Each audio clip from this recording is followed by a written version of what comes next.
冷凍 OK！ はい、やってみました。この冷凍チャンネル。このチャンネルはですね、おすすめの冷凍食品を紹介したり、家庭でできる簡単便利で美味しい冷凍レシピなんかをご紹介しております。で、今回ですね、前回に引き続き、自動販売機マニアの石田さんに来ていただいております。石田でございます。よろしくお願いします。ありがとうございます。前回はもう冷凍自販機のおすすめ冷凍食品を紹介してもらいました。はい。で、今回はですね、何をやるかと言いますと、自販機マニアが驚いた、面白自販機5選です。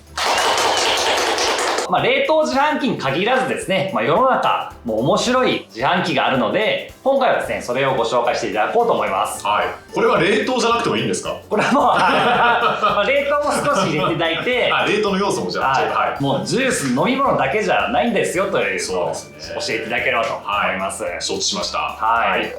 はい、ではまずはどこでしょうか？はい、一つ目はですね、シェフィ旧妖怪エクスプレスという自動販売機でございます。はい、前半に説明したドヒエモンってあれ持って帰って食べないとダメじゃないですか。でこのシェフィはですね、買ったその場で熱々の状態にして出してくれるっていう自動販売機なんですね。はい。でこれ売られているのはラーメンとかそばとか、あと一時期フォーとかね売られてたんですけど、こういった麺類が中心でございますと。で商品選んでポチッと押すと、この冷凍食品がですね、中のこの特殊なこのスチーム技法を使って90秒でですね急速解凍されるんですね。それによってこう熱々の商品が提供されて食べることができると。これね、味もめちゃくちゃ実は美味しいんですよね。で特にラーメンは有名店とコラボしていて、味もお墨付きと。昔レトロの自動販売機でうどんとかそばをこうあったかい状態で提供してくれる自販機ってあったんですね。開発者の方がその日本のレトロの自動販売機を見て、これをちょっと現代に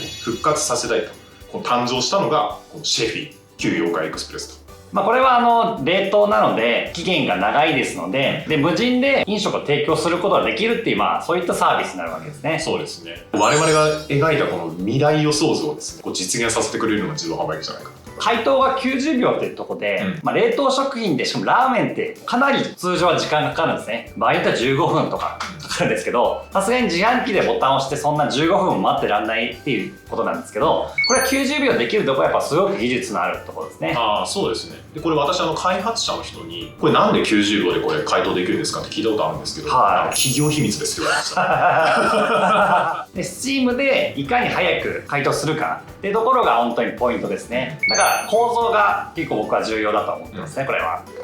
では続いては何でしょうか？続いてはですね、結婚指輪の自動販売機でございます。結婚指輪？結婚指輪売ってます。それ自販機で買っちゃうんですか？自販機で買えます。いろんな思いがある自動販売機なんですけど。そうなんですね。これ東京の新宿のそばに千駄ヶ谷って場所があってですね、そこのジュエリーショップが店頭に設置しているロッカー型の自動販売機なんですね。9900円でこのペアのリングが買える自動販売機なんですよ。でこれペアのリングっていうだけあって、やっぱりその利用者の想定としてはですね、若いカップルなんですよね。でこれペアのリングと一緒に円錐型の木の棒とこのハンマーが一緒についてるんですね。でこの指輪をはめて、最後2人で一緒にこのハンマーを叩いて形を整えて大きさを整えて完成っていうですね、プロセスに重きを置いた自動販売機。ハンマーでちょっと押すと、ちょっと広がるってことですか？そうです。ちょっと広がったりすると。これ若いカップルがじゃあその指輪買いました、つけました。で1年後に例えば本当に結婚することになりました、なったらですね、この自動販売機が設置されているジュエリーショップにその指輪をこう2人で持ち込むんですよね。そうするとその指輪をこう本物の金とかプラチナに加工してくれて、正式なですね結婚指輪にしてくれると。でそこにはですね、2人が今まで1年間一緒に歩んだ傷とか物語がですね、この指輪に込められてると。とにかくですね、これ体験型の自動販売機。最近の若者って指輪の値段よりもこう体験とか一緒に過ごした時間っていうのをですね、こう重視する傾向っていうのがやはりあると。そういった思いから生まれた自動販売機だと思います。結婚指輪の自販機なんていうとなんか手軽に買ってあんまり思いとかないのかなって思ったんですけど、話を聞くとめちゃくちゃ逆に思いがこう強い自動販売機というか。そうですね、意外と1週間に 1,2 個は売れてるっていう話を聞いたことがあります。素晴らしいですね。はい。では続いては何でしょうか？はい、続いてはですね、金魚の自動販売機でございます。金魚。生きた金魚の自動販売機。生きた金魚。はそれはちょっとやばくないですか？い、大丈夫なんですよってお話を今日させてください。これ設置されてるのがですね、奈良県の大和郡山市って場所なんですね。この大和郡山市は金魚の日本一の名産地で、そこを盛り上げようということで、ある金魚のこのお店の方がですね、店頭に設置している自動販売機でございます。でこれロッカー型で、中に袋に包まれた金魚、これが7、8匹入っていて200円とかに買えるんですね。金魚にとって大丈夫なのかっていうところが一番心配なんですけれども、これ大丈夫なんですよ。これなぜかっていうと、そこの店主がですね、毎朝その生けすから金魚をすくい上げますと。で、すくい上げて袋に入れてロッカーに入れますと。でこのロッカーも当然ですね、この日が当たらないとか温度調整っていうのをきちんとされたもので、金魚にとって最適な環境でまず販売されてるっていうところが大きな特徴の一つ。で2つ目がですね、その日のうちに売れなかったらもう夕方に全部回収してですね、また生けすに戻すんですよね。なので金魚にとっても非常に優しい自動販売機と。でこれ結構やっぱですね、町おこしの効果っていうのがあったみたいで、この金魚の自動販売機目当てにですね、私みたいなマニアが行ったりとか、あるいはその各メディアが取材に来たりとかいうことで、金魚業界が非常に盛り上がった自動販売機なんじゃないかなというふうに言われてます。でも自販機としてはその在庫を補充してほったらかしで無人で売れるっていうメリットがあるのにそれは全部なくして、金魚をケアしてあげる。そうですね。だからこの金魚の自販機に関しては利便性とかよりもどっちかというと PR の意味が強い自動販売機かなというふうに思ってます。なるほど。特に金魚業界今大変らしくて、コロナ禍でですね、この祭りが減っちゃったらしいんですよ。金魚の売り上げって夏祭りが一番多いらしいんですよ。だからね、ちょっとこの自動販売機を使って金魚業界、私も含めて盛り上げたいと思います。なるほど。金魚はやっぱ日本の伝統的な本当産業ですし、日本でも本当に昔から歴史のある文化なので、これはぜひね守っていきたいですね。自動販売機を通じてね守っていければと、思ってます。はい、続いては何でしょうか？続いてはですね、ふるさと納税の自動販売機でございます。ふるさと納税その名の通り、自販機を通じてふるさと納税ができるっていう代物でございます。ちょっと何言ってるか分からない。これふるさと納税っていうだけあって、全国のですね観光地に置かれてることが多くて、私なんか京都で見たんですけれども、その自動販売機、免許証とかマイナンバーカード読み込ませる場所っていうのがあって、それ読み込ませて商品選んでクレジットカードで決済すると、もう本当にですね、その場で使える、例えばクーポン券とか、あるいはその各地の名産品の引換券っていうのが出てきて、そういう窓口に持っていくとその場で引き換えてくれるということで、ふるさと納税通常ですね、このポチポチっと依頼してから家に届くまで割と時間かかったりするんですけども、その場で受け取れる、その場で受け取れる、っていうのがまず最大のポイントの一つ。この2つ目がですね、これふるさと納税の向き合い方を変えてくれるっていうのが私は非常に大きいポイントじゃないかなって思うんですね。ウェブで開いて、この返礼品何がいいかなと、お肉食べたいなとか言って返礼品ベースで選んで、そこの自治体がどこかっていうのって実はあんまり気にしてない方が多いんじゃないかなと思うんですね。確かに。ただこのふるさと納税の自動販売機は先ほど申し上げた通り、各観光地の例えばサービスエリアとか、道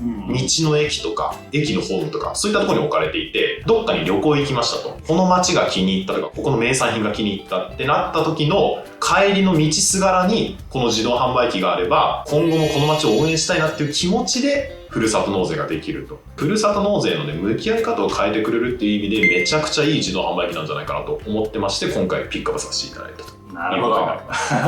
今ふるさと納税も本当に市場がすごく広がってて、冷凍食品もすごく販売されてるんですよね。通販サイトでポチポチ選んで買うみたいな、だからどこの場所っていうあまりイメージはないんですよね。だからそういった点ではすごく場所に根付いたやり方にはなりますね。そうですね。まさにね、この自動販売機がね、地域創生を支えるというか、そういった意味合いで使われてるというのは私は非常に嬉しい自動販売機ですね。ふるさと納税っていうと結構イメージがあるのは、食材、お肉とか、海産物とかそういうイメージもありますけど、これ京都市は何がもらえるんですか？でも私が京都で見たのは、その京都のとあるホテルのロビーに設置されているふるさと納税の自動販売機で、これ1万円とか3万円に寄付すると、その場でそのホテルで使える商品券というのが出てくると。いうものでございますので、食べ物のパターンもあればこういった商品券のパターンというのもあったりしますね。じゃあ単価もすごい高いものが売れる。高いものあります。高いものだと10万円とかしますから、はい、桁が違いますね。桁が違いますね。ふるさと納税だと、節税にもなるってことでそれぐらい使うという方もいるわけですよね。はい、ふるさと納税をね普段しない層にもこの自動販売機を通じてふるさと納税していただくっていうのがね、まさにそのアプローチの違いっていうところがやっぱあるんじゃないかなと思います。そうですね。はい、はい、じゃあ続いて何でしょうか。はい、続いてはですね AI 機能を搭載したコーヒースタンドのルート C という自動販売機をちょっとご紹介したいなと思います。はい、はい、普通に押したらコーヒーが出てきて飲むってだけじゃないですか。だけじゃないんですよ実は。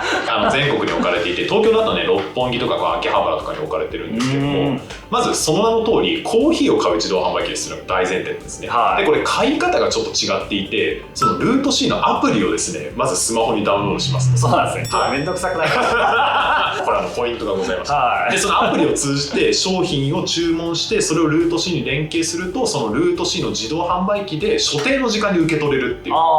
のなんですね。なのでまずその所定の時間に受け取れるっていうのが嬉しいポイントの一つで、で2つ目がですね、私さっき AI 機能を搭載してるって言ったんですけど、これが最大のポイントなんですよ。でこれアプリで注文するときにあなたにおすすめのコーヒーは今こんなコーヒーですよっていうのをですねリコメンドしてくれる機能っていうのがあって、これそのアプリがですね簡単な質問をいろいろしてくれるんですね。あなたの今日の気分はどうですかとか、体調はどうですかとか、でそういったところにポチポチ答えていくと、この 7,8 種類のコーヒーの中からですね今のあなたに最適なコーヒーはこれだというふうに機械が教えてくれて、でそれを買うことができると。最近の自動販売機ってその AI とか最新技術の結びつきって多いんですけれども、それを代表する自動販売機の一つですね。コーヒーもやっぱ好みもありますし、はい、その時に合ったものを提供してくれるってことですね。はい、で自分で自動販売機でコーヒー買うとやっぱ自分好みのいつものコーヒーっていうのを買っちゃったりするんですよ。こうやって AI を通じてですねこういろんな質問に答えてリコメンドされた商品飲むと、あ自分って本当はこういうの好きなんだったんだとか、自分って本当はこういうの求めてたんだっていうですね、この自動販売機との対話っていうのがやっぱできるんですよね。でそれがまさに近未来型の自動販売機じゃないかなと。なるほど。普通の自販機で買えるコーヒーっていうとこういう味かなっていうものですけど、これはやっぱ美味しいんですか？味は。これめちゃくちゃ美味しいです。本当に本格的で、これ値段的にもね500円とかなんですけども、なんかその自動販売機で買う通常の缶コーヒーとかよりはその入れたてに近いというか、お店で飲む味に非常に近いと。コーヒーはブラックなんですか？ブラックもあればカフェオレとかカフェラテ的なミルク入りのものもございますので、いろんな商品、ホットとアイスも選べます。そうなんですね。自販機っていうとやっぱその中にプログラムを入れることができるんで、そことやっぱ何かアプリとかさまざまな AI とかですねやっぱ連携するっていう観点ではやっぱすごく今後発展の余地があるなと思います。そうですね、実は今実証実験で例えば自動運転と結びついて自ら動く自動販売機とかですね出てきたりしてますので、今後もですね最新技術との結びつきっていうのは要チェックでございます。楽しみですね未来が。はい、ということですね、自販機マニアが驚いた、面白自販機5選をご紹介しました。いかがでしたでしょうか？さっきAI と結びついた自動販売機のお話ししたと思うんですけども、あんな自動販売機ですね、私数年前までやっぱ思いもよらなかったというか、逆に言えば今から数年後我々が本当に今想像してないような自動販売機が出てくるというふうに思ってます。ドローンと結びついて空を飛ぶ自動販売機かもしれない。空飛ぶ自販機がもしかしたら出てくるかもしれないということで、それがですねやはり我々の生活っていうのをこう便利にして豊かにしてくれるというふうに私は思ってますんで、自動販売機の未来っていうのはですね私も注目して発信していきますし、皆さんもぜひ着目していただきたいなと、そういうふうに思ってます。陸の孤島のような人がなかなか集まらないところにも置けるっていう良さもあれば、移動することもできたらそれはもう最強ですよね。そうですね。自動販売機業界の課題って補充の大変さっていうのがあったりするんですよ。自動販売機は自ら営業所に戻ってきて、であと補充してでまた行ってこいと、ルンバのような使い方できる可能性がねあります。そうですね。あとはやっぱ調理をしてくれるっていうのがまだ少ないとは思いますので、今後冷凍自販機でさらに調理もしてくれる、結構ね技術的には難しいところはあるんですけども、やっぱここまだまだ発展の余地があるかなと思いますね。そうですね。という話いろいろ差し上げたんですけれども、世の中にどんな珍しい自動販売機があるのかみたいなところはですね、私がX で日々発信しておりますので、自動販売機マニアあるいはですね本名の石田健三郎で調べていただけると出てきますので、ぜひフォローのほどよよろしくお願いします。はい。自販機ばっかりあげてるって。自販機しかあげてないです。めちゃくちゃマニアックな。まあ、このチャンネルはですね、おすすめの冷凍食品を紹介したり、家庭できる簡単便利で美味しい冷凍レシピとか、あとはですね、今回のような冷凍に関した面白いエピソードなんかもご紹介してますので、ぜひチャンネル登録いただければと思います。まあ、今回はありがとうございました。とんでもないです。こちらこそありがとうございました。はい。はい、ということでですね、また次回の動画でお会いしましょう。冷凍 OK！冷凍食品専門家、冷凍王子が人生をかけて作った一冊。冷凍食品の魅力をあらゆる面から追求した究極の本。今すぐ食べたい冷凍食品の本、レシピ付き、自由国民社から絶賛発売中です。